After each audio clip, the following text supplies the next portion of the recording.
esta noche es el broche de oro de un año muy largo, digamos, muy trabajado con todos los chicos.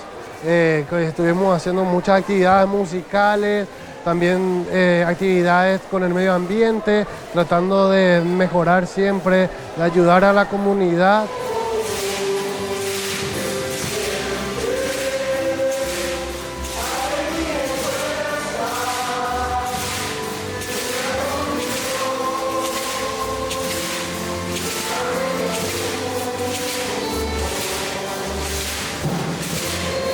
Este año este proyecto nos permitió explorar una diversa gama de actividades que realmente nos involucraron a la comunidad de una manera distinta, y desde el Comité de Sustentabilidad se lideró una iniciativa llamada Recicla Transforma, una campaña interna de reciclaje para recuperar el 100% de los envases en planta.